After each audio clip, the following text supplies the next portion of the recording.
На этих кадрах с камеры наблюдения видно, как к сидящей на лавке компании подходит группа мужчин. В руках одного из них что-то похожее на металлическую трубу. Завязывается драка, одного из мужчин с разбегу сбивают с ног, затем бьют руками и трубой по голове. Спустя минуты, говорят очевидцы, пострадавший перестал подавать признаки жизни. Я увидела, мужчина лежит, прям вот как-то, как звездочка, можно сказать, да, растянулся вот здесь на песочнице. И она вот его как бы шлепает по щекам. Вот. И потом она сказала, он мертвый, схватилась за голову.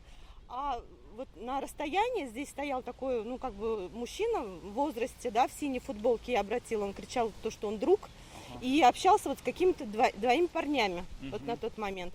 Вот я думаю, что вот это время потерялось, потому что он общался с ними, этот лежал. Приехала скорая, делала реанимацию здесь прямо на улице, потом накрыла белой простыней и уехала. Обычный тихий дворик, коих в Казани сотни, если не тысячи, и стал, судя по кадрам вот с этих камер видеонаблюдения, местом массовой разборки. Все началось вот на этой детской площадке, откуда дерущиеся переместились ближе ко внутридворовому проезду.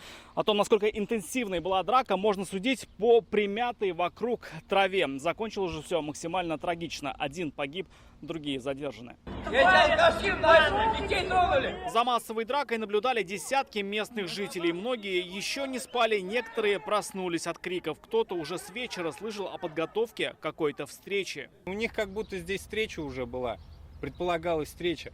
В 8 часов соседи мне сегодня утром рассказали, что они встречались вот здесь вот и обсуждали какую-то тему очень бурно. Вот. И после уже в 12 здесь произошла встреча. Их было трое, кто здесь был, по-моему. Вот. А другие уже к ним пришли, и в принципе все видно по видео. Наша съемочная группа оказалась на месте примерно через час после происшествия. Удалось пообщаться с одним из участников драки. Он заявил, что напали на их компанию. Говорить подробнее не захотел. Ну вот, с девчонками сидел. 5 человек не У меня собака в машине.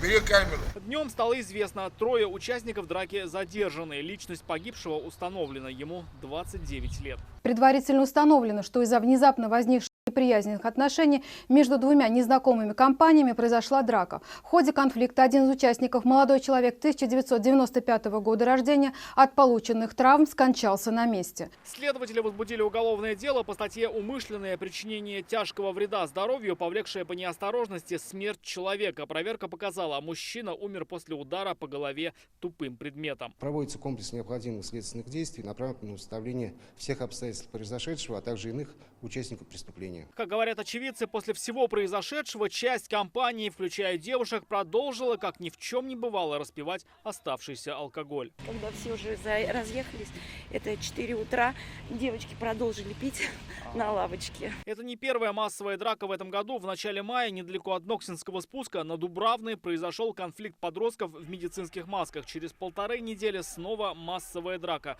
уже на улице Бигичева. И снова компании распивали спиртное, а затем началась потасовка. Рамиль Шайдуль, Надель Мендубаев, Станислав Шелихов, Альбина Минаева, ТНВ, Казань.